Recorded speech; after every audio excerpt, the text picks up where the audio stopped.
जगता जगाड़े नींद भगाड़े गुरुजी करे जो महेर पाछो वाड़ी ने गे जगता जगाड़े नींद भगाड़े गुरुजी करे जो महेर पाछो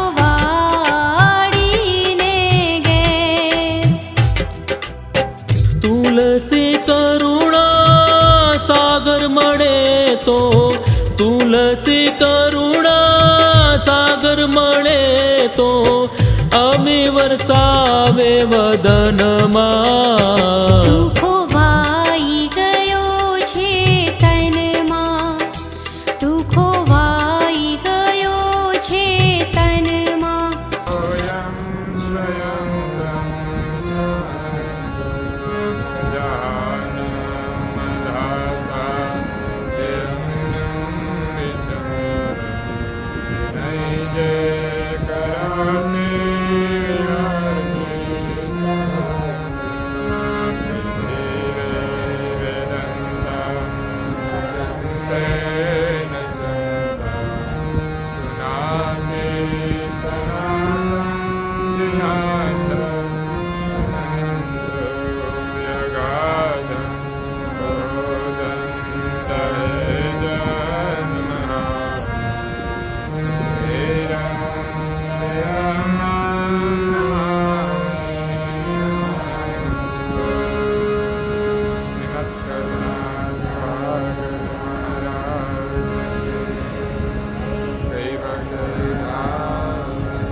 ज्ञान संप्रदाय नाट्य स्थापक अनंत ब्रह्मांडाधीश विश्व नियंता सकर्ता सर्जनहारना परम विशेष अंश अनंत अंशोना तारणहार परम मोक्षना दाता कैवल धर्म धुरंधर महान समर्थ परम श्रेष्ठ परम विभूतिवान परम दयाळु परम कृपा निधि सर्वज्ञ दिव्य परम गुरु श्रीमद करुणा सागर महाराज विश्वभરના મનુષ્ય તનુધારી ચૈતન્ય જીવાત્માઓને સંબોધીને યથાર્થ જ્ઞાનનો ઉપદેશ આપતા સ્વરચિત રવેણી પદને વિશે મનુષ્ય જીવનનો મહિમા સમજાવતા કહે છે કે પૂર્ણ ભાગ્ય મનુષ્યા તનુ પાયા જાકુ ઈચ્છત સુરી નર દેવરાયા. આમ વિચારીએ તો આપણે બધા જ ભાગ્યશાળી છીએ. મનુષ્યનો અવતાર મળ્યો છે એ જ આપણું ભાગ્ય છે.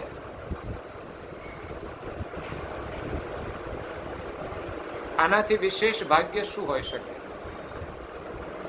મનુષ્ય જીવન મળવા છતાં પણ માણસ દુખી રહે, એનાથી વિશેષ આપણે શું જોઈએ?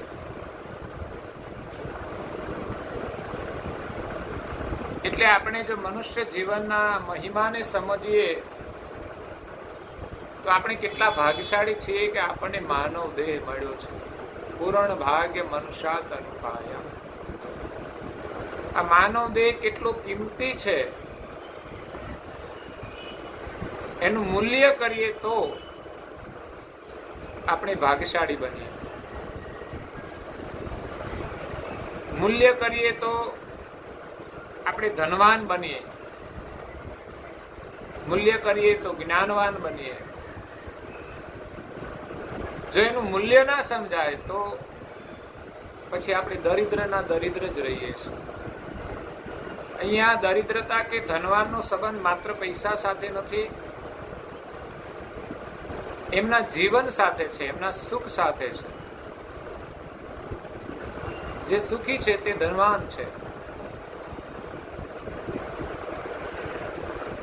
જે બધું હોવા છતાં પણ દુખી છે તે દરિદ્ર છે.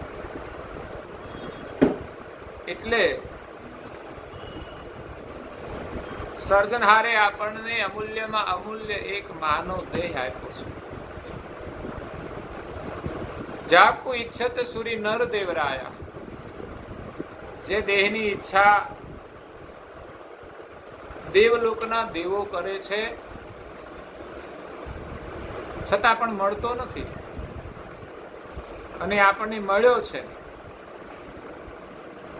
છતાં આપણે એનો મહિમા સમજતા નથી કે એનું મૂલ્ય કરતા નથી. કદાચ થોડું ઘણું કરીએ છીએ તો એમની કૃપા છે, બાકી જેટલો એનો મહિમા છે એ પ્રમાણે કદાચ આપણે બધું નહીં કરી શકતા હોઈએ. એટલે દેવલોકના દેવો ઈચ્છા રાખે છે કે અમને માનવનો દેહ મળે તો અમે ભગવાનનું ભજન કરીએ. અને અહીંયા જેને માનવ દેહ મળ્યો છે એમ કે અમારે દેવલોકમાં જવું છે. દેવલોકના લોકો ઈચ્છા કરે છે કે અમને મૃત્યુલોકમાં માનવનો દેહ મળે. જ્યારે આપણને માનવનો દેહ મળ્યો છે તો આપણે દેવલોકમાં જવાની ઈચ્છા રાખીએ છીએ, સ્વર્ગમાં જવાની ઈચ્છા રાખીએ છીએ. પણ હકીકતમાં તો બીજું બધું મળે કે ન મળે,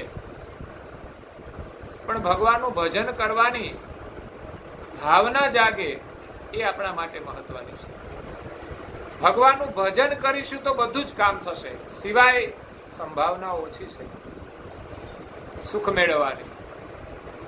સુખનો માર્ગ જ એ છે, આ બધી વ્યવસ્થા છે, પણ એ સિવાય કોઈ પણ પ્રકારના દુઃખને દૂર કરવા માટે ભજન એક ઉત્તમ ઔષધિ છે. ખરેખર આપણે પૂર્ણ નિષ્ઠાથી જો એનું ભજન કરીએ તો ચોક્કસ આપણા બધા મનોરથો પૂર્ણ થાય, કે જેમાં આપણું અને અન્યનું હિત સમાયેલું હોય. આપણને જે કંઈ પરમાત્મા તરફથી લાભ થાય એનાથી આપણે આપણું કલ્યાણ કરવાનું છે અને બીજાનું પણ કામ કરવાનું છે. પણ ભૂલ ત્યાં પડે છે કે આપણને જે મળે છે એના સ્વાર્થમાં આપણે બંધાઈ જઈએ છીએ અને પ્રભુનું ભજન કરી શકતા નથી. એટલે એની એ જ વસ્તુ આપણા માટે દુઃખરૂપ બની જતી હોય છે. એટલે મનુષ્ય દેહ આપણા માટે ઉત્તમમાં ઉત્તમ છે. સકૃત ચિંતામણી ગ્રંથમાં પણ પરમ ગુરુજીએ જ વાત લખી છે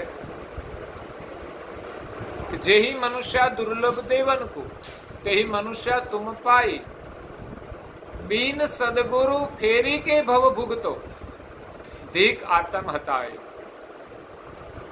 સંસારના બહુધા મનુષ્યો મનુષ્ય જીવન મળ્યા પછી ગુરુના શરણમાં ગયા વિના જ માત્ર ભવના ભોગોમાં જ પોતાનું જીવન પૂર્ણ કરી દે છે.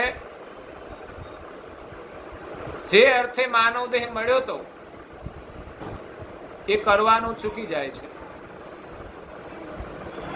એટલે પરમ ગુરુ તો લખે છે કે એવા લોકો સંસારના ભોગની અંદર મૃત્યુ પામે છે. મરવાનું તો બધાને છે, પણ એક ભગવાનનું ભજન કરીને જાય છે અને બીજું સંસારના ભોગમાં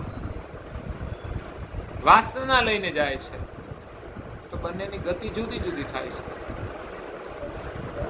સંસારના ભોગમાં મરે છે એ જાણે કે આત્મહત્યા કરે છે.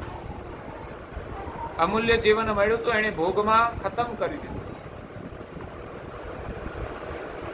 એટલે એનું જીવન, એનું મરણ એ આત્મહત્યા સમાન છે કે આત્માની એમણે હત્યા કરી.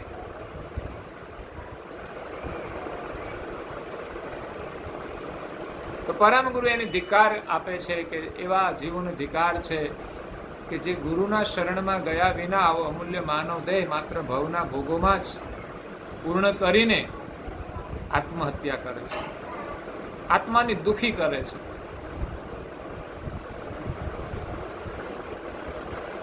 એટલે અહીંયા કે છે કે પૂર્ણ ભાગ્ય મનુષ્યાત અનુપાયા જાગવું ઈચ્છત સુરી નર દેવરાય. એ સિવાય સક્રત ચિંતામણી ગ્રંથમાં એ વાત પણ કરે છે કે સહસ્ત્ર બેર ધીક ધીક તેહુનકુ કરતા વિમુખ નર નારી બહુત જન્મ કી ખેપ મનુષ્ય તન ગયે સકલ સબહારી. કેટલાય જન્મો પછી માનવ દેહ મળ્યો અને સંસારના વિલાસમાં એમણે ગુમાવી દીધો અને ભગવાનનું ભજન ન કર્યું. તો સહસ્ત્ર બેર ધીક ધીક તેહુનકુ, એવા મનુષ્યને ધિકાર છે કર્તા વિમુખ નર નારી. જે કર્તાથી વિમુખ છે, કર્તાને જાણતા નથી, કર્તાનું ભજન કરતા નથી.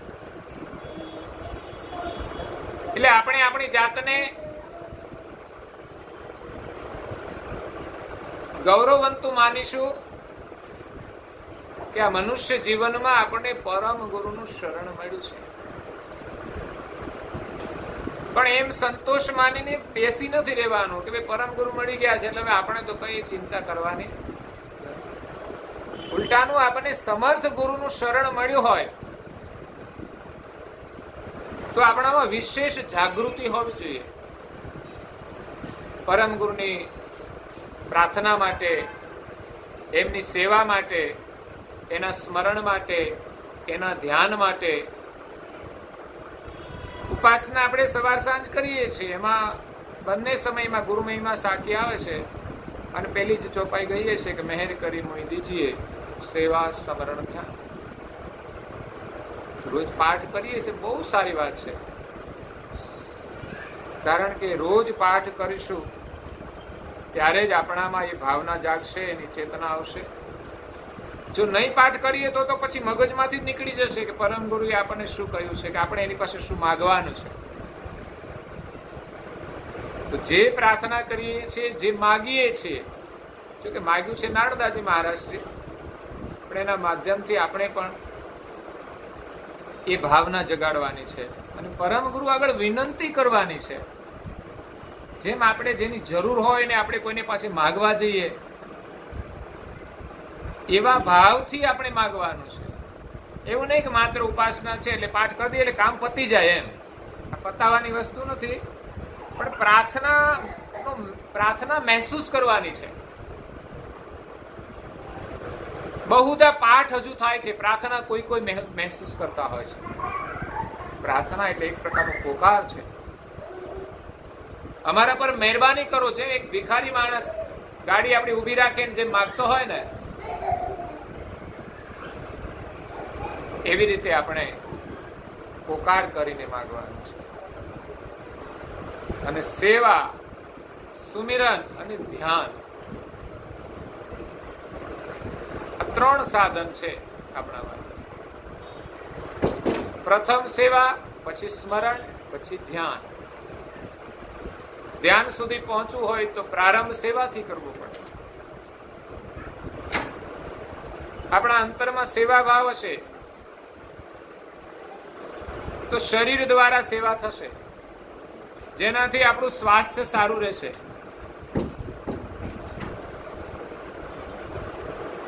સેવાથી આપણામાં નમ્રતા આવશે, નિર્મળતા પણ આવશે. શરીરના વિકારોને દૂર કરવા હોય તો સેવા એક મહત્વનું સાધન છે. સાથે સાથે આપણા મનને પણ એમાં જોડે છે, એટલે મનની અંદર એક સ્મરણની ભૂમિકા ઊભી થાય છે. સેવા સાથે સ્મરણ સહજ જોડાયેલું છે. એમ જ સ્મરણ કરીએ, 15 મિનિટ કરીએ ને પછી થાક લાગે, અડધો કલાક સ્મરણ કરીએ, પણ સેવા તમે વધુ સમય કરી અને વધુ સ્મરણ કરી શકો. સેવા આવે ત્યારે એને પ્રેમથી આપણે સ્વીકારવી જોઈએ. ક્યારેક ક્યારેક સેવાની ભૂખ લાગે, જેમ કોઈ માણસને શરીરમાં ભૂખ લાગે છે તો ખાવાનું શોધે છે, એમ ક્યારેક ભૂખ લાગે તો આપણે સેવાને શોધવાની પણ હોય કે ચાલો હમણાં તો ક્યાંય સેવા થઈ નથી, કંઈક સેવા કરીએ તો કંઈક આનંદ આવે છે. તો સેવા વગરનું સ્મરણ એ લુખ્ખું છે. અગર તો જમીનમાં છોડ વાવ્યો હોય પણ એને સારું પોષણ ના મળે, ખાતર પાણી, તો એનો બહુ વિકાસ ના થાય. એમ સ્મરણ થાય તો ખરું જ, પણ સેવા સાથે જ્યારે ભળે છે ત્યારે એનો વિકાસ થાય છે. એટલે પરમ ગુરુ આગળ આપણે માગણી કરીએ સેવા સ્મરણ, તો જ્યારે સમય મળે ત્યારે સ્મરણ કરવું જોઈએ ને. કામ છે ત્યારે તો કામ કરીએ ચોક્કસ, પણ સમય મળે ત્યારે પણ આપણે ફાલતુ કાર્યની અંદર જોડી દઈએ, વાતોમાં સમય જોડી દઈએ, તો સમય તો ચાલ્યો જ જવાના છે. આપણે માગ્યું સ્મરણ, આપણને સમય આપ્યો, તો બીજું તો શું આપે? કરવાનું તો આપણે જ છે. તમે છોકરાને સ્કૂલમાં મોકલો છો, ભણવાનું તો એને છે ને. તમે તો બધી વ્યવસ્થા કરી આપો, મૂકવા જવાની, અહીંથી બધી વ્યવસ્થા કરો, ભણવાની વ્યવસ્થા કરો, પણ ભણવાનું તો સ્વયં એમને જ છે. એ પરમ ગુરુ આપણને સમય આપે તો સમજવાનું કે આ સ્મરણ માટે આપ્યો છે, પ્રાર્થના માટે આપ્યો છે, તો આપણે એનો ઉપયોગ કરવો જોઈએ. અને ક્યારેક તો સ્મરણની ભાવના હોય છે તો આપણે સમયનો ઉપયોગ કરી લેતા હોઈએ છીએ, સમય કાઢી લેતા હોઈએ છીએ. સેવા, સ્મરણ અને ધ્યાન. સેવા અને સ્મરણની પરીક્ષામાં પાસ થઈ જાય તો એને ધ્યાનમાં બહુ કોઈ ફરિયાદ ન રહે, સહજ ધ્યાન લાગવા માંડશે. ધ્યાન તો બહુ થોડો ટાઈમ કરવાનું છે, પછી તો આપણે 24 કલાક ધ્યાન રાખવાનું જ હોય છે મનનું, કે મનથી આપણે શું કરવાનું છે, શું વિચારવાનું છે. અને મન તો કેવું છે, સંગ સરીખા રંગ હે, ભિન્ન મન રહે ન લગાર. નારાયણદાસજી મહારાજ શ્રી કહ્યું છે, લલ્લા લક્ષ લગે જિનકી સાથા, હોય રૂપ મન ભરે તેનું બાથા. જેવો મનને સંગ મળે છે, જેવો વાતાવરણ મળે છે, એવું જે થઈ જાય છે. તો મનની જે કોઈ ફરિયાદ હોય એને સંગ બદલવું પડશે, એવા સંગથી દૂર રાખવું પડશે કે જે આપણા માટે ભજનની અંદર બાધારૂપ બનતું હોય. અને એવા સંગમાં જોડવું પડશે કે જે આપણે ભજનની અંદર મદદરૂપ થાય. સેવા કરો, સુમિરન કરો, કોઈ પરમાર્થ કાર્ય કરો, એવા કાર્યથી આપણું ભજન સહજ થઈ જાય છે. કોઈ શુભ કાર્ય કરીએ એટલે આપણું સુકૃત બને, તો ભજન કરવા માટે સુકૃત પણ કામ કરે છે. ક્યારેક એકલા આપણે છીએ તો ભજનમાં બેસીએ, પણ ભજનમાં સ્થિરતા ના આવે તો કંઈક આપણે સુકૃત કર્યું હોય એ પણ ભજનની અંદર મદદરૂપ થતું હોય છે. કઈ મહાપુરુષોએ પરમાર્થ કાર્યો કરીને ભક્તિ કરી છે. પરમાર્થ કાર્યના જે શુભ કાર્યો છે એ પુણ્યના કાર્યો છે. એના દ્વારા આપણને ભજનની સ્થિરતા મળે છે, પરોપકારની ભાવના જાગે છે, મન પણ આપણું સાત્વિક બને છે, ચૈતન્યમય બની જાય છે. શરીર ભાવ છૂટી જાય, પદાર્થોના ભાવ છૂટી જાય સેવાની અંદર, પછી એમાં એક આપોઆપ ચૈતન ભાવ રહેતો હોય છે. જે પરમાર્થનું કાર્ય છે એમાં આપણો સ્વાર્થ ભાવ નથી હોતો, તો મનની અંદર એક ચેતના આવે છે, ચૈતન ભાવ. એ ભૂમિકામાં આપણે ભજન કરવાનું છે. એટલે આપણને સમય મળે તો સ્મરણ કરીએ, સમય મળે તો સેવા કરીએ, અને છેવટે જે ધ્યાનનો સમય આપ્યો છે પ્રમાણે ધ્યાન કરીએ. તો આપણને અમૂલ્ય માનવ દેહ મળ્યો છે. આપણે બધા જ ભાગ્યશાળી છીએ. પછી આપણા ભાગ્યને કોસીએ તો પછી આપણે અભાગી જ રહીએ છીએ. માનવ દેહ મળ્યો છે એ જ ભાગ્ય છે. એથી વિશેષ ભાગ્ય તો પરમ ગુરુ શરણ મળ્યું છે. તો હવે હું વધારે જોઈએ? દદ્દા દુર્લભ મનુષ્ય દેહી જાનો, અધિક દુર્લભ સદગુરુ કો બાનો. બે વસ્તુ મળી છે. ત્રીજી વસ્તુ દુર્લભ ભક્તિ કરે જન જેવું, એ તો આપણા હાથમાં છે ને. પાછું માનવ દેહ આપણા હાથમાં નહોતો, એ મળ્યો આપણને. ગુરુનું શરણે આપણને મળ્યું. ત્રીજી વસ્તુ આપણા હાથમાં છે, ભક્તિ કરવાની છે. સંકલ્પ આપણે કરવાનો છે, વહેલા આપણે ઉઠવાનું છે, ઈચ્છા આપણે કરવાની છે. 4 ખાણ 84 ફેરી, ઘટ ઘટ ગર્ભ વાસના ઘેરી. 84 લાખ પ્રકારના જે જીવાત્મા ફેરા ફરે છે, અને 4 ખાણો છે, સ્વેદ, જરાયુ, ઉદ્બીજ ને ઇંડસ. 21 લાખ ઘાટ છે. એવી ગણતરી પૂજ્ય શ્રી નારણદાસજી મહારાજશ્રી આપી છે. એની અંદર આ જીવાત્મા જાય છે તો બધા જ ઘાટની અંદર એ વાસનાના ગર્ભમાં જીવ ઘેરાયેલો રહે છે. અત્યારે પણ એક વાસનાનો ગર્ભ લઈને જ આવ્યો છે. ગુરુના શરણમાં જઈએ છીએ ત્યારે આપણને દીક્ષા આપે છે, તો એક એનો નવો જન્મ કહેવાય છે. તો વાસનાના ગર્ભમાંથી છૂટવાનો આ એક માર્ગ છે, મનુષ્યનું દેહ અને ગુરુનું શરણ. ગુરુની કૃપા વિના છૂટી શકાય એમ છે જ નહીં. એ પણ ભાવના આપણે મજબૂત કરવી પડશે. એક પરમ ગુરુ પ્રત્યે ભાવના છે, ગુરુ પ્રત્યે ભાવના છે. એમાં પણ ક્યાંક ક્યાંક આપણી ત્રુટિઓ રહેતી હોય છે, તો પણ એ પરિણામ આવતું નથી. એટલે માનવ જીવનનો મહિમા સમજવાનો છે. અને ચોથી વાત લખી છે કે દુર્લભ સંત શું અધિક સ્નેહ. તો ભક્તિ કરવા માટે એક માધ્યમ છે સંતો, કે એમના પ્રત્યે આપણો અધિક સ્નેહ રહે.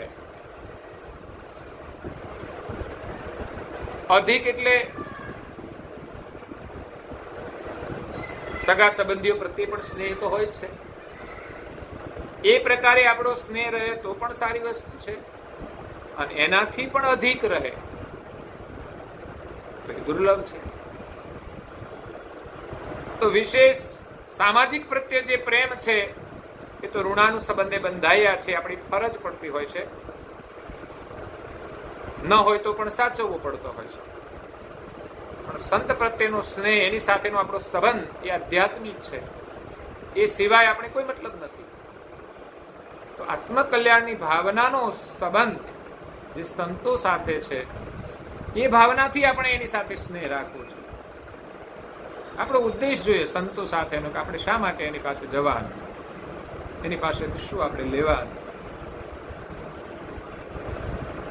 એમના જીવનમાંથી, એમના કાર્યમાંથી, એમના વિચારોમાંથી, એની વાણીમાંથી આપણે કંઈક પ્રેરણા લેવાની છે. એ કઈ દિશામાં જાય છે એમાં થોડા થોડા સંકેતો હોય છે. એ સમય આપણે જો સમજી લઈએ તો આપણું ઘણું કામ થઈ જાય છે. એટલે અહીંયા દિવ્ય પરમ ગુરુ આપણને જગાડે છે. बहुत जन्म यही अवसर आया, सोई मूर्ख सारा जन्म गवाया. આ માનવ દેહ ક્યારે મળે છે એનું ગણિત બતાવ્યું કે આ જીવાત્મા 84 ની અંદર જાય ત્યાર પછી એને ફરી માનવનો દેહ ક્યારે મળે. બહુધા મનુષ્ય જન્મ પૂરો થયા પછી 84 માં જતા હોય છે. કોઈ ભાગ્યશાળી હોય, ગુરુની કૃપા હોય ને ભગવાનનું ભજન કર્યું હોય ને છેલ્લે પણ ભગવાનનું ભજન કરવાની ઈચ્છા હોય તો પુનઃ માનવનો દેહ મળી શકે છે. સિવાય આ જીવાત્મા 84 માં જાય, 84 નું ચક્કર તો ક્યારે પૂરું થાય? 84 લાખની ગણતરી ખાલી જોઈએ, 84 લાખ એમાં વિચરણ કરતા યુગોના યુગ વહી જાય એમ પરમ ગુરુ કહે છે. 84 ની કે જન્મ મરણ ને યુગન યુગન વહી જાય, પછી આવો દેહ પાછો મળશે 50-100 વર્ષ બસ. એમાંય કંઈક સમય તો બાળપણમાં જતો રહે છે, કંઈક સમય વૃદ્ધાવસ્થામાં હોય છે કે જેમાં આપણે વિશેષ કોઈ ક્રિયા ન કરી શકીએ. વચ્ચેની જે યુવાની છે એમાં આપણે કરવાનું હોય છે, પણ એમાં તો લોકો યુવાનીની અંદર અંજાઈને વિલાસના માર્ગે ચાલ્યા જાય છે, એટલે ભગવાનનું ભજન કરી શકતા નથી. પછી પ્રાણીમાં જવાનું, પશુમાં જવાનું, પંખીમાં જવાનું, જીવ દશામાં વર્તમાન કરવાનું છે. બહુત જન્મ એ અવસર આયા, સોઈ મૂર્ખ સારા જન્મ ગવાયા. ભાગ્ય વિના ભગવંત ન જાણ્યા, નિંદ્રા સુપન સુખ સત કરી માન્યા. ભાગ્ય વિના ભગવંત ન જાણ્યા, એના માટે પણ ભાગ્ય જોઈએ. ભાગ્ય એટલે સુકૃત. જે જીવાત્મા સુકૃત લઈને આવ્યા છે તો એની ગુરુનું શરણ મળે છે, અને ગુરુનું શરણ મળે પછી પણ આપણે આ મનુષ્ય જીવનના મહિમાને જાણીને વિશેષ પુણ્ય કરવાનું છે કે ફરી પાછો માનવનો દેહ મળે અને ભગવાનનું સ્મરણ મળે. શબરીબાઈ આગલા જન્મમાં કોઈ રાજાની રાણી હતા, તો રાજા સાથે કઈ વિચરણ કરતા કરતા કોઈ સંત મહાત્માનો સત્સંગ હતો, તો રાણીને થયું કે ચાલો આપણે સત્સંગનો લાભ લેતા જઈએ. તો રાજા તો પાછો રાજા હતો એ કે આપણે તો ત્યાં ક્યાં બેસું, હું તો રાજા છું એટલે મારે યોગ્ય સ્થાન હોય તો હું જાઉં, નહીં તો ના જાઉં. રાજા સત્સંગમાં ના ગયા તો રાણીને પણ સત્સંગનો લાભ ન મળ્યો. તો રાણીને બહુ જ દુઃખ થયું કે સત્સંગ પ્રેમી હતી, ધર્મ પ્રેમી હતી. તો એને એમ થયું કે સત્સંગ ન મળે એવું માનવ જીવન શું કામનું, એવું રાણી પદ પણ શું કામનું. એ ભગવાન આવતા જન્મે મને કોઈ શુદ્ર વર્ણમાં જન્મ આપજે, પણ તારું સ્મરણ થાય, સંતોનો સત્સંગ મળે એવો જન્મ આપજે. તો રાણીની જે ભાવના હતી એ પ્રમાણે એ શરીર છૂટ્યા પછી એને ભીલ જ્ઞાતિમાં જન્મ મળ્યો. જો કે જ્ઞાતિમાં તો કોઈ સંસ્કાર વિશેષ નહોતા, પણ એવા શુદ્ર વર્ણમાં જન્મ લીધો સંસ્કાર સાથે. તો એમના પરિવારની અંદર લગ્ન પ્રસંગ હોય ત્યારે લોકો સગા સંબંધી આવે એને માંસાહારનું ભોજન આપે, કારણ કે જંગલમાં રહેતા આદિવાસીઓ વિશેષ માંસાહારનું સેવન કરતા. એટલે સંબંધી આવે ને ત્યારે સ્પેશિયલ ભોજન બનાવે. મને ખબર છે, મુંબઈમાં રહેતો હતો ત્યાં મરાઠી લોકો સાથે હતા, એનું જ મકાન હતું. એટલે મરાઠી કોઈક દિવસ ન આવ્યા હોય ત્યારે પૂછીએ કે આજે કેમ નહોતા આવ્યા, તો કે આજે અમારે ઘરે મહેમાન આવ્યા હતા. તો આજે શું કર્યું, તો કે આજે મારે જવાનું હતું મુરગી લેવા, અને મુરગી પાછી કે મારે જ કાપવાની. એના ફઈ ને ફુવા સાથે રહેતો હતો, એટલે મહેમાન આવે ત્યારે મુરગી સ્પેશિયલી આવે અને એને ભોજન કરીને ખવડાવે. એવી રીતે શબરીબાઈની અંદર એવા સંસ્કાર હતા કે કોઈ જીવની હિંસા કરવી જોઈએ નહીં. અને જ્યારે એમના લગ્ન હતા એ સમયે એને ખબર પડી કે આ લગ્નના ભોજનની અંદર જે સગા સંબંધી આવે છે એના માટે ઘણા પ્રાણીઓ ને પશુઓ ને બધા ભેગા કરીને બાંધેલા હતા. એમણે કહ્યું કે આ શા માટે છે બધા? તો કે આ બધા આવવાના છે એમના પ્રસાદ માટે. તો કે આવા લગ્ન જ મારે નથી કરવા. અને નીકળી જાય છે. એટલે એમણે સંસ્કાર માંગ્યા તો કોઈ પણ વર્ણમાં જન્મ લીધો, આખર એમાંથી નીકળીને જંગલમાં જતા રહ્યા શબરીબાઈ. અને છેવટે માતંગ ઋષિના આશ્રમમાં એ સ્થિત થયા. ત્યાં એમણે સેવા કરી બહુ નિર્મળ ભાવથી. કંઈ કામ ના હોય તો ત્યાં જે ઋષિમુનિઓ તપ કરતા, એમના જે આશ્રમો હતા ત્યાંથી નદી તરફ સ્નાન કરવા જવાના રસ્તા હોય તો એ પણ સાફ કરે, આશ્રમની અંદર સફાઈ કરે. બસ એને તો માત્ર જીવનનો નિર્વાહ કરવો હતો અને વિશેષ સેવા અને સ્મરણ કરવું હતું. એ માતંગ ઋષિ એમને આશીર્વાદ આપતા ગયા કે એક દિવસ તને રામ દર્શન આપશે. આવો સંત સાથેનો સ્નેહ એ કેવો હશે એની કલ્પના આપણી કરવાની છે કે એમની અંદર કોઈ સ્વાર્થ હતો નહીં, માત્ર સેવાની ભાવના હતી અને પ્રભુમાં એની પ્રીતિ હતી, વિશ્વાસ હતો.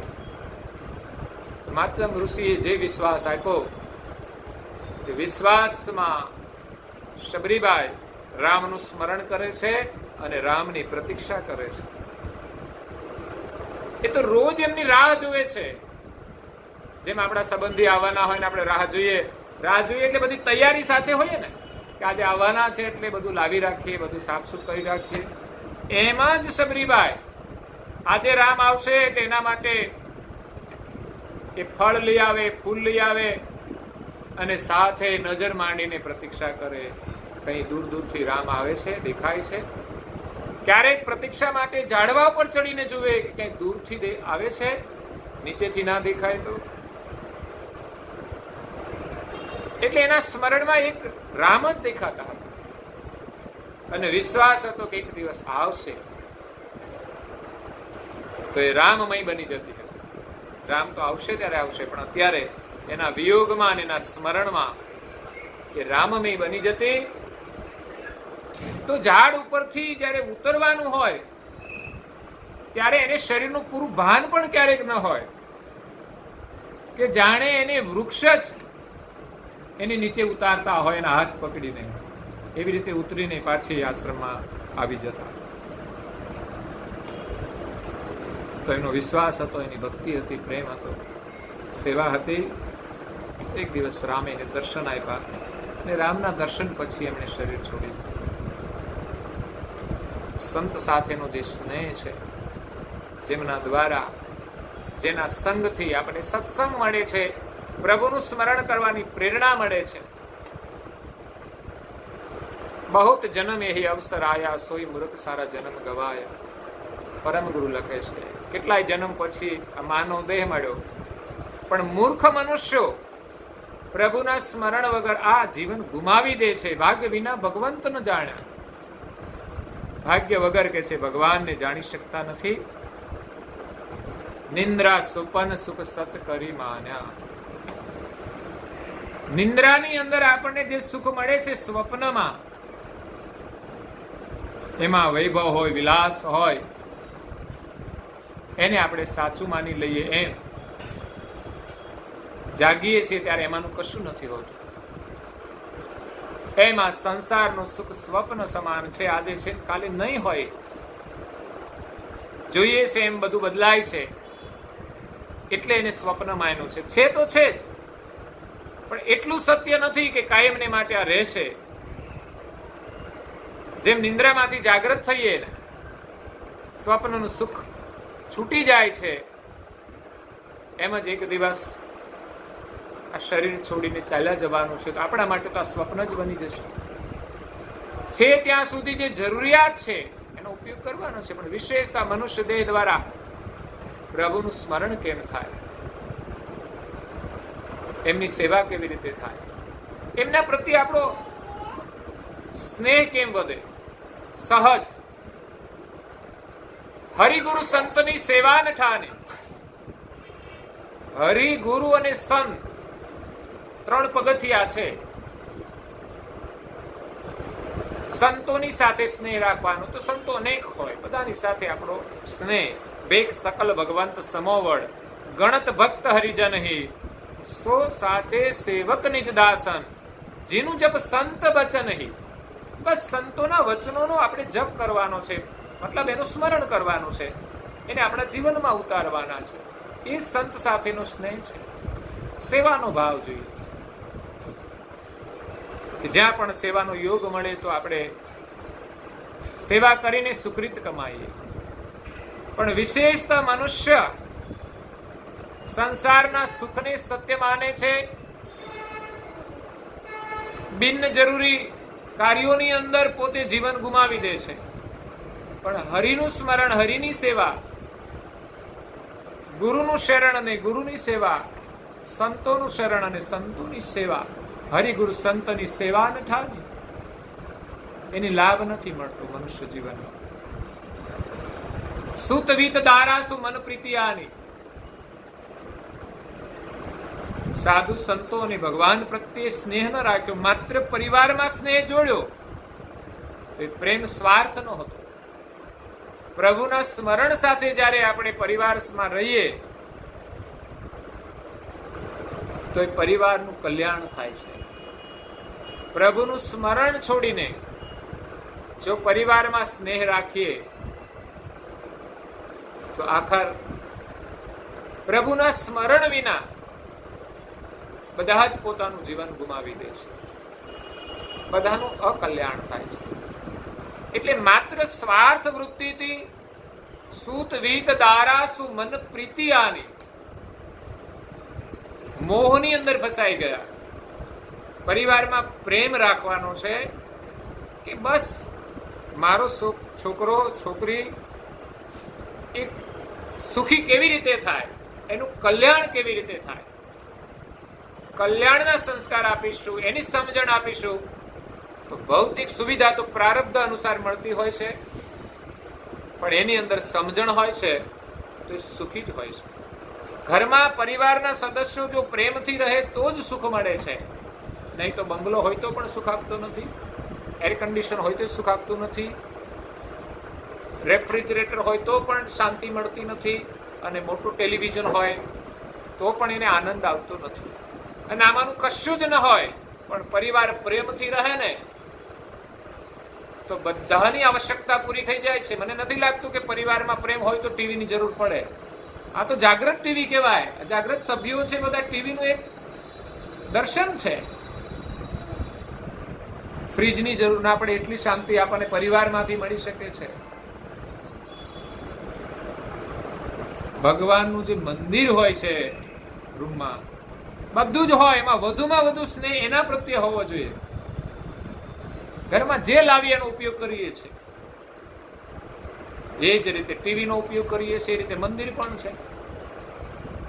હું તો વારંવાર સત્સંગમાં કહેતો હોઉં છું કે આપણા ઘરની અંદર આપણે મકાન રાખીએ, એમાં મહત્વ વધારે આપણે ટીવીને આપીએ કે એના માટે સ્પેશિયલ એક દિવાલ આપણે રોકી રાખીએ, આજુબાજુ કંઈ નહીં, એને પછી સારામાં સારી જગ્યા હોય એને આપણે આપીએ. એના પાછળ મોંઘું ફર્નિચર પણ કરતા હોઈએ છીએ. મંદિર બીજા ખૂણામાં હોય, હું તો કહું તમારા ઘરમાં બધા જ મંદિર ટીવીની જગ્યાએ રાખો તો શું વાંધો? આ ટીવીને બીજી બાજુ લઈ જાઓ ગમે ત્યાં, પણ અહીંયા મંદિર રાખ્યું હોય તો બધા આવે અને કેટલા સરસ દર્શન થાય, જોઈ જ રે કે શું મંદિર છે, શું દર્શન છે, દર્શન કરે. અને આપણે જયારે સમય થાય ત્યારે અહીં પ્રાર્થના કરવાની, જે બેઠા હોય એ પણ જોડાશે ને. અહીં હશે તો જોડાશે, ઓલા ઘરમાં હશે ને તો ત્યાં બધા નહીં આવે. એટલે આ મહત્વની જગ્યા છે, જબરજસ્ત. એટલે એના માટે હોલ પણ પર્યાપ્ત મળે આપણને. એટલે કોઈ પણ આવે આપણા ઘરમાં, આપણી રૂઢી જે હોય એની સાથે જોડાઈ જાય. પણ આપણે તો એવું કરીએ છીએ કે સગા આવ્યા છે એટલે હવે આજની ઉપાસના મોડી જશે, કાં તો ઘણી વખત લોકો છોડી પણ દે. આવું પણ થતું હોય છે. ખરેખર તો પ્રાધાન્યતા આપવી જોઈએ કે સગા આવ્યા તો ક્યાં વાંધો છે આપણને, આપણે એને ઘરે જઈશું તો એ ઉપાસના કરશે તો આપણે બેસીશું. 15 મિનિટ શાંતિથી બેસવાનું છે. આપણે એના ઘરે જ ગયા છે, મળવા ગયા છે, વાતો કરીને આવવાના અને 15 મિનિટ પ્રાર્થના કરીને આવશે તો શું વાંધો છે? લાભ થવાનો છે. એમના અને આપણા બંનેના બાળકોને સંસ્કાર મળશે. પણ એવું આયોજન આપણે નથી કરતા. ઉલટાનું છોડતા જઈએ છીએ. પ્રતિકૂળતા આવે ત્યારે છોડી દેવાનું.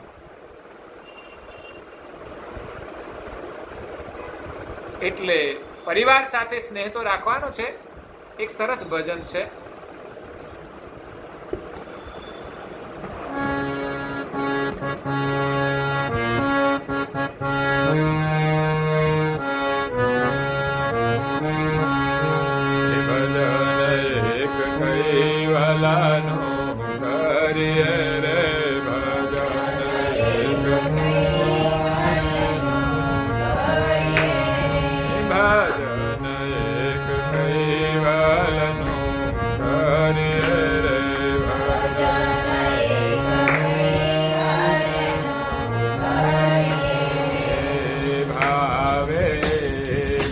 સાગર તરીએ રે ભજન એ કૈવલનું કરીએ રે ભાવે.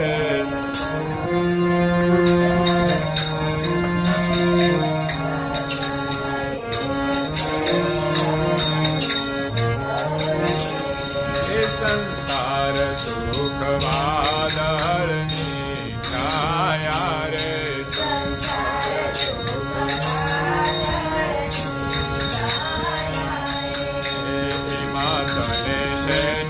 લાગી માયા રે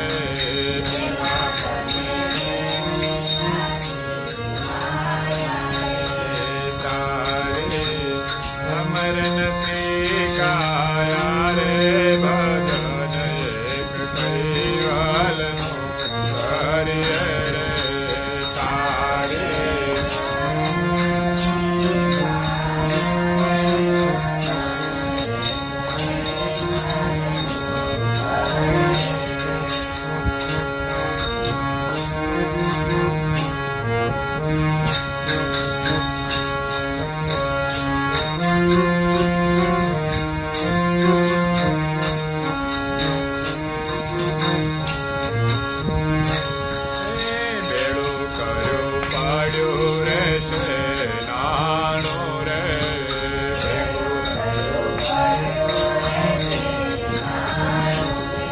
ભોજનિયાનું ભર્યું રહેશે ભાણું રે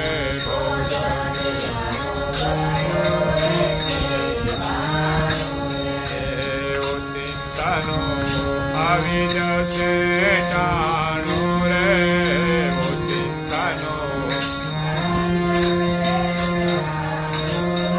ભજન એક કૈવલનું કરીએ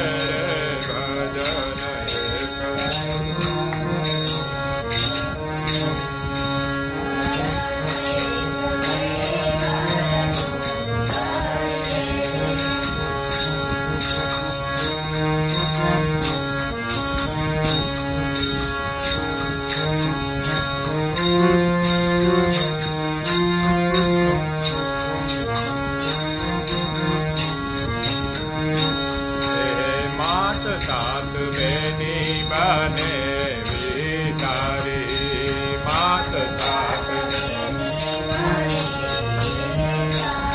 સંગાતે કોઈ નહીં આવે તારે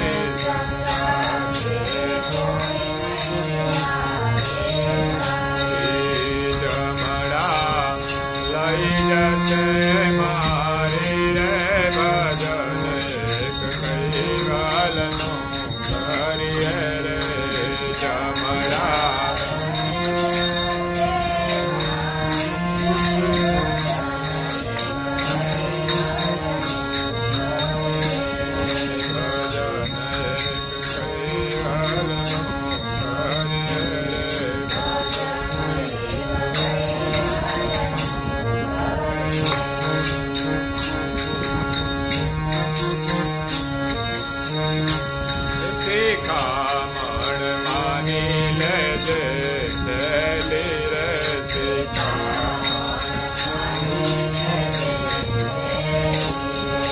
પ્રભુજી વિના કોઈ નથી બેલી રે પ્રભુજી વિના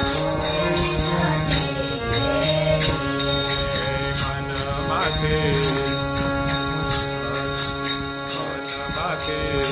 ઉપજ્યોને મેલી ભજન એક કૈવાલનું કરી મનમાંથી ઉપજ્યોને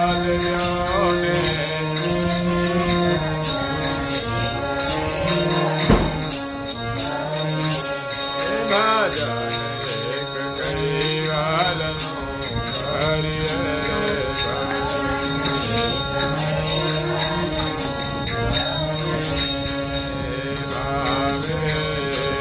સાગર સારી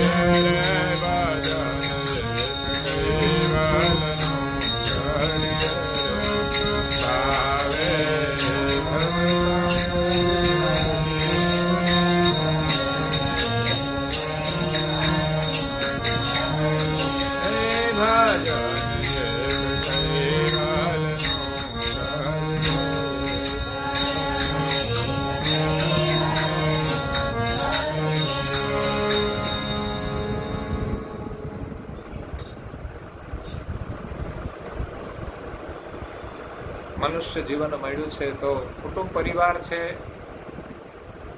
સુખ સમૃદ્ધિ છે, બધું છે, પણ અંતકાળે આમાં આપણે કોઈ મદદ કરનારું નથી. અને પરિવાર સાથે પણ આપણે આનંદથી રહેવું હોય તો પ્રભુના સ્મરણથી જ રહી શકીએ છીએ. એટલે અહીંયા દિવ્ય પરમ ગુરુ પણ કહે છે કે કુટુંબ પરિવારમાં પ્રીતિ રાખી પણ હરિગુરુ અને સંતોની સેવા ન કરી તો પછી આ જન્મ પૂરો થયા પછી એની ફરી મનુષ્યનું જીવન મળતું નથી. મનુષ્ય જીવનમાં ગ્રથ ભંડાર ઘોડા અને હાથી તામે નહીં કોઈ સંગ નહીં સાથી. એક સમય એવો હતો કે હાથી ઘોડા રાજા મહારાજા રાખતા હતા અને એના ભંડાર પણ ભરેલા હતા હીરા મોતી જવેરાતથી. આજે આજની મૂડી હોય, આજના સાધનો હોય, પણ અંતકાળે એ આપણી સાથે આવતા નથી. ગમે એટલી જગ્યા હોય છતાં પણ એની અંત્યેષ્ટિ કરવાની ત્યાં કોઈ વ્યવસ્થા નથી હોતી. હા, કોઈ સાધુ સંતો વળી જાય છે તો વળી એના આશ્રમમાં એની અંત્યેષ્ટિ કરે. સિવાય કોઈ મોટા હોય તો પણ બધા એક જ સ્મશાનમાં જાય છે. એમની જ મોંઘી ગાડીઓ હોય છતાં પણ એને લઈ જવા માટે કામ લાગતી નથી. અને અહીંયા કામ લાગે તોય શું, પણ સાથે તો કશું આવતું જ નથી. બધું છોડીને જવાનું છે. ગ્રથ ભંડાર ઘોડા અને હાથી તામે નહીં કોઈ સંગને સાથી. આ શરીર છોડીને જઈશું પછી આપણને કોઈ ઉપયોગી નહીં થાય. અગર તો જ્યારે મોત આવશે એ સમયે આપણને એમાંથી કોઈ નહીં છોડાવી શકે. ઘરમાં પણ જોઈએ છે આપણે કે કંઈ પણ દુઃખ હોય, શારીરિક દુઃખ હોય, માનસિક દુઃખ હોય, ઘરના કોઈ સાધનો મદદ નથી કરી શકતા. કદાચ કોઈ સારી વ્યક્તિ હોય તો મદદ કરે, એ સિવાયના બધા સાધનો તો આપણે ઉપયોગ કરીએ તો, ન કરીએ તો કંઈ નહીં. પણ મુશ્કેલી હોય એ સમયે આ કશું આપણને મદદ કરતું નથી. એમાં અંતકાળે મૃત્યુ નજીક હોય એ સમયે કદાચ ગમે તેટલી મૂડી હોય. જગતની અંદર કઈ મહારાજાઓ ચાલ્યા ગયા, કેટલી બધી મૂડી હતી છતાં પણ એ મૃત્યુથી બચી શક્યા નહીં. એના માટે કહ્યું છે કે કઈ સિંહાસન ચડ બેઠે, કઈ બંધે જંજીર. રાજા મહારાજાઓ પાસે ઘણી બધી મિલકતો હતી છતાં પણ છોડીને ચાલ્યા ગયા. સિકંદર આદિના પણ દ્રષ્ટાંતો લોકો આપતા હોય છે. સિકંદરે જે કહ્યું એની વાત પરમ ગુરુએ લખી છે કે અંતકાળે જાવું કર જારી, સંગ ચલે નહીં કોઈ તેરી લારી. છેલ્લે આપણું કઈ ચાલતું નથી, બસ પરાધીન થઈ જઈએ છીએ. જે કરે તે અત્યાર સુધી આપણે જીવનમાં ઘણું બધું કર્યું, અંતકાળ આવે પછી આપણે કોઈની સાથે લડવાના નથી, કોઈ વસ્તુ માગવાના નથી, કઈ જોઈએ નહીં બસ. કારણ કે કોઈ વસ્તુ કામ લાગતી નથી. અંતકાળે જીવનની પરિસ્થિતિ પણ એવી હોય છે છતાંય વાસના રહી જાય છે તો જીવની અધોગતિ તો થાય છે. જેને સત્સંગ નથી મળ્યો, જેની પાસે સમજણ નથી એવા જીવો વાસના લઈને જાય છે, દુઃખી થઈને જાય છે કે મારે આ બધું છોડીને જવાનું, પાછળ શું થશે બધાનું, એવી પણ ચિંતા કરતા હોય છે. એટલે અંતકાળે જાવું કર જારી. જીવનભર આપણે બધું પકડી રાખ્યું, પણ જઈએ છીએ ત્યારે તો આપણે હાથ ખુલ્લા રાખીને જઈએ છીએ. એની અંદર આપણે કશું લઈ જતા નથી. કદાચ એમણે કઈ સોનાના દાગીના પહેર્યા, મને નહીં લાગતું કે સ્મશાનમાં લઈ જતા હશે, ઉતારી જ લેતા હશે, ખબર નથી, પણ કદાચ હાથમાં વીંટી હશે તે કાઢી લેતા હશે. ખરેખર તો એની સાથે જવા દેવું જોઈએ, એમનું હતું તો પછી. પણ જાણીએ છીએ કે એની સાથે કશું જતું, સ્મશાનમાં જતું રહે, કોઈ અર્થ વગરનું. એના કરતાં કાઢીને કોઈ સારા કામમાં વાપરે ને કોઈને આપે તો પણ લાભ થાય છે. અંતકાળે જાવું કર જારી. જે સિકંદરે કહ્યું હતું કે મારા હાથ ખુલ્લા રાખજો, બધાને ખબર પડે કે આટલો બધો ખજાનો લૂંટીને ભેગો કર્યો, પણ સાથે હું કંઈ લઈ જતો નથી. એણે બહુ દુનિયાને સારો સંદેશ આપ્યો છે. ઘણા બધા દેશોને એમણે લૂંટ્યા, ખજાનો ભેગો કર્યો, પણ છેવટે ભારતમાં આવ્યો ને એનું મોત નજીક આવ્યું. એની મા બેઠી હતી, એને કહીને ગયો, મા બેઠી છે ને એને જવાનું થયું, રોગે એને ઘેરી લીધો. ઘણી બધી સત્તા હતી, સંપત્તિ હતી, પણ એને બચાવી ન શક્યા. એને એમ લાગ્યું કે મારો અંતકાળ નજીક છે, અમારે શું કામનું, મેં કોના માટે કર્યું બધું. એને થોડું સમજાયું હશે છેલ્લે છેલ્લે. એટલે પરમ ગુરુજી અંતમાં કહે છે, તાતે સમજ સમજ મન મેરા, જુગમે નહીં કોઈ તેરા. સંસારમાં આપણું કશું છે નહીં, માની અને રહીએ ત્યાં સુધી જરૂર છે એટલો ઉપયોગ કરીશું, બાકી તો આપણું હશે તો પણ છોડીને જવાનું છે. એ આપણું કહેવાય જ નહીં. અગર તો જીવનભર આપણું હોય ને આપણે કામમાં ના આવે તો પણ આપણું નથી. જે આપણું માનીએ છીએ વાસ્તવમાં તો પરમ ગુરુ આપણા છે, માલિક આપણા છે, તો એને યાદ કરવાના છે, એનું ભજન કરવાનું છે. એ આપણને ગતિ આપશે. સગા સંબંધીની કોઈ તાકાત નથી, શું કરી શકે? એની ક્ષમતા હોય તો કરી શકે. એટલે મનને સમજાવવાનું છે કે મન આમાં બંધાયેલું છે, મનને જેવા વિચારો મળશે એ પ્રકારનું મન બનશે. સંતોના ઉપદેશથી જ્યારે મન સમજી જાય છે તો સંસારમાંથી મમતા ઉઠી જાય છે. સંસારમાં રહે છે, બધું હોય છે, પણ એની એવી કોઈ મમતા નથી હોતી કે જેથી એ પ્રભુનું સ્મરણ કરે છે. જો મમતા હોય, પરિવારમાં હોય કે સંપદામાં હોય, તો પ્રભુનું સ્મરણ નથી થઈ શકતું. એને ટાઈમ જ નથી મળી શકતો. બહુધા લોકોને સમય જ નથી પ્રાર્થના કરવાનો. પણ ઊંઘવાનો સમય કરો, 9 વાગ્યા સુધી સુવે, પણ પ્રાર્થના કરવાનું થાય તો તરત કદાચ કરતા હોય તો દીવો કરીને ભાગે. નહીં તો એ ઘરમાં કરતા હોય કરી લે, એને તો કરવાનું જ ના હોય. એને તો સીધું નહીં ધોઈને નાસ્તો આવે નાસ્તો, નહીં તો કચરો ખાઈને ઉપડ્યા, કાં તો નીચે જઈને પછી જે મળતો હોય ત્યાંથી લઈને ઉપડ્યા. એ પૂજા છે, એ પ્રસાદ. વારંવાર ખોજો ઘટમાહી આદ્ય અંત મધ્ય સાચા સાઈ. આપણા જીવનની અંદર આદ્ય મધ્ય અને અંત છે, અને આ સૃષ્ટિની અંદર આદ્ય મધ્ય અંત છે. આ જીવન છે જન્માથી મૃત્યુ સુધી આદ્ય મધ્ય અને અંત. એમાં આપણે આપણા ઘટની અંદર સર્જનહારને ખોજવાના છે, અને શરીર છોડ્યા પછી બીજા શરીરમાં જઈશું. તો સૃષ્ટિ ઉત્પન્ન થઈ ત્યારથી અંત સુધી આપણે એની અંદર મધ્યમાં માલિકને ખોજવાના છે. આદ્ય અંત મધ્ય સાચા સાઈ. વારંવાર ખોજો ઘટમાની. આ શરીરની અંદર આપણે એની ખોજ કરવાની છે, ધ્યાન કરીને. પૂજ્ય શ્રી નારાયણદાસજી મહારાજ શ્રી કહ્યું છે કે અલગ ખોજો ઘટમાહી સંતો, અલગ ખોજો ઘટમાહી. તાતે જન્મ મરણ ભય નાહી. અલખની ખોજ અહીંયા શરીરમાં કરવાની છે. બહુધા લોકો એમ માનતા હોય છે કે આપણે જ પરમેશ્વર છીએ, એટલે આપણા આત્માને ઓળખીએ તો આપણે જ પરમેશ્વર છીએ. વાસ્તવમાં એવું નથી. પરમગુરુ અહીંયા જે કે છે ઘટની અંદર ખોજ કરવાની, અને પૂજ્ય શ્રી નારાયણદાસજી મહારાજ શ્રીએ પણ કહ્યું કે આ ઘટની અંદર ખોજ કરવાની છે. આ શરીરમાં જ એની ગતિ બિરાજમાન છે. એનો જે અંશ છે એની નિશાની છે, એનો નમૂનો છે. એ સિવાય દુનિયામાં ફરીશું તો મળશે નહીં. એટલે આ ઘટની અંદર પહેલા તો તું તારું સ્વરૂપ ઓળખ, એના નમૂને એની સજાતીના સર્જનહાર છે.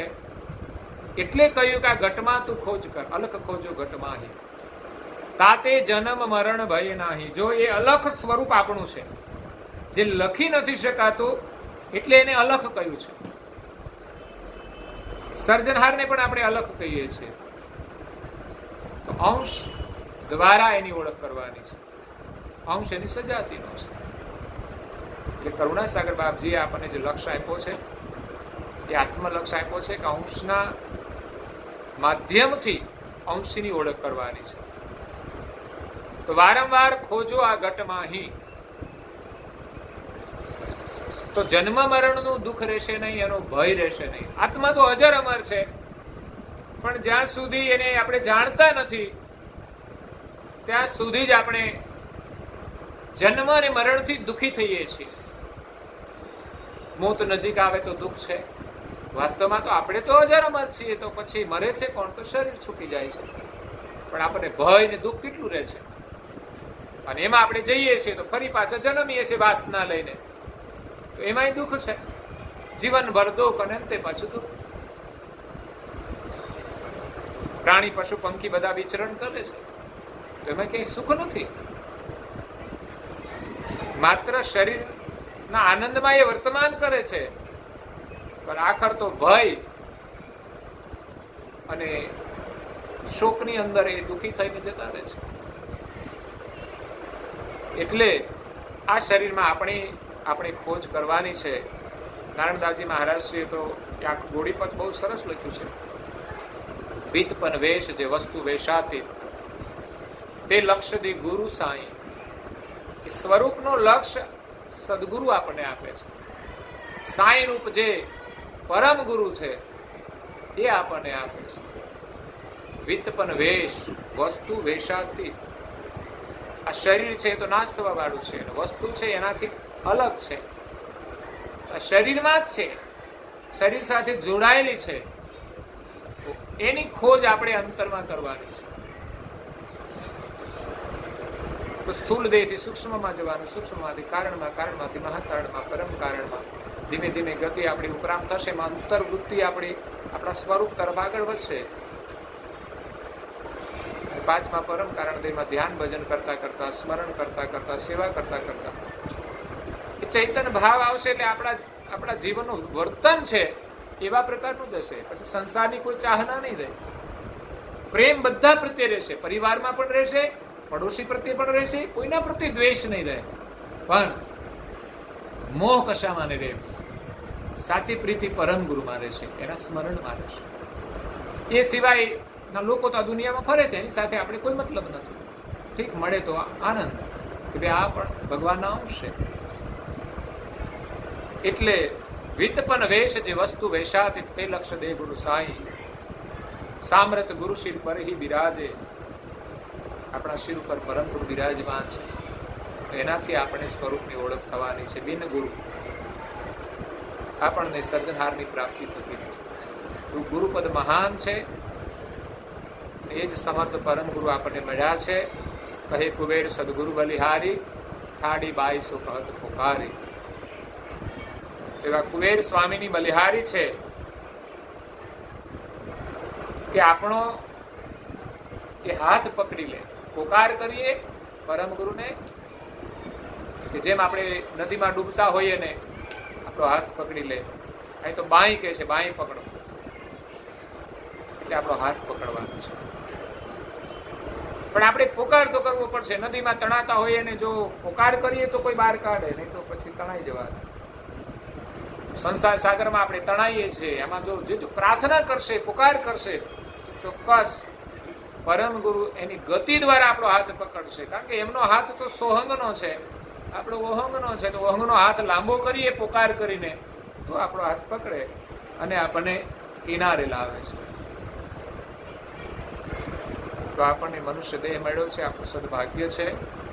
તો અહોભાવ રાખીને આપણે નિરંતર જેટલું બને એટલું વિશેષ પરમ ગુરુ સ્મરણ સેવા ધ્યાન કરતા રહીએ. બધાની સાથે પ્રેમ રહે ને તો જ સ્મરણ થાય છે. એ ભૂમિકા આપણે ગુરુગમ દ્વારા સમજવાની છે. બધાની સાથે આપણો પ્રેમ રહે.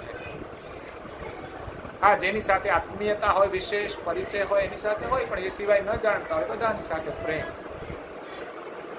તો આપણે આપણા સ્વરૂપને પામી શકીએ છીએ અને એ ન્યાય આપણી સર્જનહારની પ્રાપ્તિ થાય છે. પરમ ગુરુએ આપણે એક એક પદની અંદર આત્મકલ્યાણનો બોધ આપ્યો છે. તેવા ભજન કીર્તન પણ ઘરમાં કરીને આ ફરી પાછો આપણે ગાઈએ પદ તો આપણને બોધ મળે છે. અત્યારે તો મીડિયાના માધ્યમથી પણ આપણા ઘરમાં વગાડીએ, આપણા બાળકો સાંભળે, તો બાળકોમાં પણ એક ભજન સાંભળવાની અને ભજન વિશે રુચિ થાય. ફિલ્મના ગીત વાગતા હોય તો ત્યાં ભજનની રુચિ નથી હોતી, તો એ સંસ્કાર નથી હોતા. આપણા પાસે ટીવી હોય તો ટીવીમાં પણ એવા સંસ્કાર મળે કે આપણને સારું સારું ગમે, સાત્વિક ગમે, ભજન ગમે, સત્સંગ ગમે. એટલે આપણા ઘરની અંદર પ્રાર્થના થાય તો પણ બાળકોને આપણે ઇન્વોલ્વ કરીએ જ, 10 મિનિટ 15 મિનિટ એવું વાતાવરણ બને. સાથે પરિવારના સભ્યો હોય તો સાથે મળીને કરીએ. અનુકૂળતા ન હોય તો આગળ પાછળ થાય.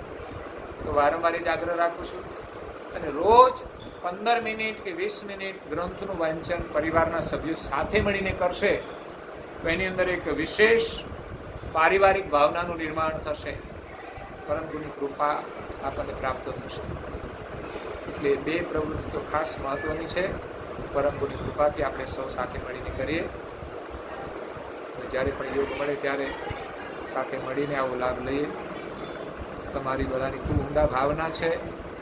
ઘણા દૂર દૂર રહેવા છતાં એકાબીજા મળે છે કામકાજ માટે ભાવનાથી. તો એ પણ એક પરમ ગુરુ પ્રત્યેના સ્નેહની ભાવના છે. અને સંતો પ્રત્યે પણ લાગણી હોય છે તો આપણને કંઈક ને કંઈક લાભ થાય છે. આપણામાં એક ચેતના આવે છે. અને વિશેષ આપણે બધા પ્રવૃત્તિમય રહીએ, પરમ ગુરુમય રહીએ, એનું એક વાતાવરણ બનતું છે. એકબીજાના આવવા જવાથી, આદાન પ્રદાનથી એક આત્મીય ભાવનાનો વિકાસ થતો હોય છે. જ્યારે આપણા અનુયાયીમાં આપણે આ ભાવના બનાવીશું તો પછી અન્ય સાથે આપણે બધાની સાથે પ્રેમ રાખી શકીશું. તો પરિવાર, જે અનુયાયી છે એ પણ આપણો એક પરિવાર છે. એના દ્વારા પણ એક પરમ ગુરુનું સ્મરણ કરવાની ભાવના બને છે. પરમ ગુરુની કૃપાથી આ ભાવના વિશેષતા વધુ મજબૂત બને અને વધુને વધુ પરમ ગુરુની આપણે ભક્તિ કરીને આપણું જીવન સફળ કરીએ એવી પરમ ગુરુના શરણમાં પ્રાર્થના સાથે આપ સૌને સંપૂર્ણ સાથે શ્રીમદ કરુણા સાગર મહારાજ આદ્ય શક્ર સ્વરાજ કરુણેશ કેવલ કરતા કી જય. પૂજ્ય શ્રી કૃષ્ણ સ્વામી મહારાજ કી જય. પૂજ્ય શ્રી પરમ ગુરુ શ્રીમદ કરુણા સાગર મહારાજ કી જય. પૂજ્ય શ્રી નારાયણદાસજી મહારાજ કી જય. પૂજ્ય શ્રી સર્પુરેરાચાર્ય મહારાજ કી જય. પૂજ્ય શ્રી રઘુરામ મહારાજ કી જય. શ્રી સુરસંતન કી જય. શ્રી શબદેવન કી જય. શ્રી જ્ઞાન સંપ્રદાય કી જય. શ્રી દુર્ગાદી સારસંપુરી કી જય. શ્રી કૈવલ ધામ કી જય. શ્રી કથા સત્સંગ પુનઃ